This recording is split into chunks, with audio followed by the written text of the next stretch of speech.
नमस्कार दोस्तों। आखिर स्वतंत्रता का क्या वास्तविक अर्थ है? हम सभी स्वतंत्रता की खोज में है। कोई समाज में खोजता है, कोई धन में खोजता है, कोई रिश्तों में और कोई देश की आज़ादी में। हम कहते हैं मैं स्वतंत्र हूँ, लेकिन अगर एक पल रुककर खुद से ईमानदारी से पूछे तो एक ही प्रश्न सामने आता है, क्या मन शांत है?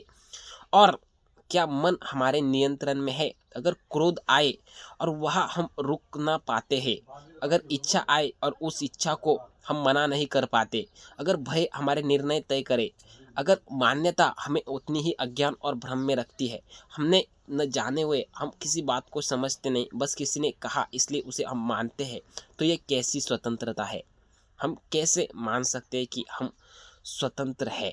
क्योंकि ये तो बाहर से और परिस्थितियों से आई हुई बात है, जिसे हम समझते तो नहीं और इस बात को हम बस मान्यताओं के चलते ढो डालते हैं।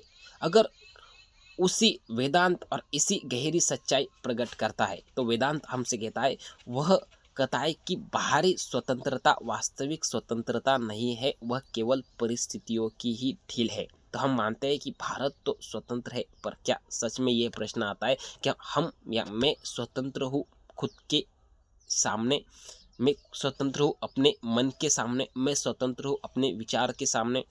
तो वेदांत के अनुसार वास्तविक स्वतंत्रता का अर्थ है मन की गुलामी से मुक्ति, अज्ञान से बाहर आना और स्वयं को जैसा है वैसा जान लेना। हम रोज कहते हैं मैं क्रोधित हूँ, मैं भयभीत हूँ, मैं दुखी हूँ, लेकिन वेदांत पूछता है यह मैं कौन है? क्रोध बदलता है, भय बदलता है, दुख आता है और चला जाता है, जो बदलता रहता है वह हम कैसे हो सकते हैं? ये प्रश्न है खुद को पूछने के। वेदांत कहता है तुम अगर बॉडी नहीं हो, तुम अगर मन भी नहीं हो, तुम वह शुद्ध चैतन्य चेतना हो जो इन सबको जानती है, जिसे जानते हैं। हम विचार को देख सकते हैं, हम मन की तमाम विषयों को भी देख सकते हैं, हम सब स्पष्ट रूप से देख सकते हैं, जो हमारी एक उच्चतर संभावना है। फिर भी हम अज्ञानता से, हम जो अंधकार से जो खुद को मानते हैं, वही हमारा अज्ञान और वही हमारा दुख है।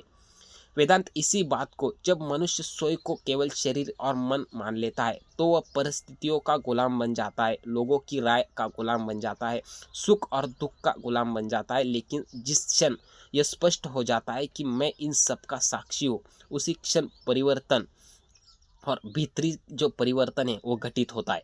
परिस्थितियों वही रहती है, लेकिन उसका प्रभाव नहीं रहता। शब्द वही होते हैं, लेकिन वह चुपते नहीं।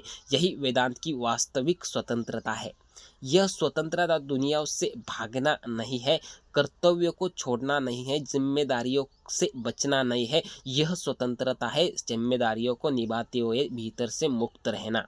जीवन चलता रहता है, लेकिन भीतर से शांति होती है। कर्म होते रहते हैं, लेकिन अहंकार नहीं होता। आज मनुष्य के पास सब कुछ है, फिर भी वह अशांत है, क्योंकि उसने बाहर बहुत कुछ पा लिया है, लेकिन खुद को पहचान नहीं पाया है, खुद को पा नहीं पाया है, या खुद को स्वयं को पहचान नहीं पाया है। यही एक अज्ञानता है।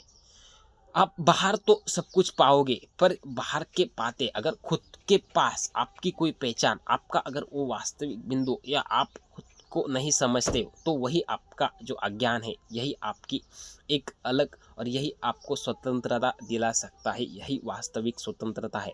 वेदांत कहता है जिस दिन तुम स्वयं को जान लोगे, जिस उसी दिन तुम्हें कुछ पाने की आवश्यकता नहीं रहेगी, क्योंकि तुम पहले से ही पूर्ण हो। वास्तविक स्वतंत्रता का अर्थ है अपने अस्तित्व में स्थिर होना, अपने सत्य में ठहर जाना और स्वयं में विश्वास करना। यह जब बोध जगता है तो बंधन अपने आप गिर जाते हैं। यही वास्तविक स्वतंत्रता है, यही वेदांत का संदेश है, यही वास्तविक मुक्ति है, और यही सब धर्मों का सार है, आखिरी बिंदु है। तो ये प्रश्न एक धार्मिक प्रश्न है कि वेदांतिक स्वतंत्रता माने क्या।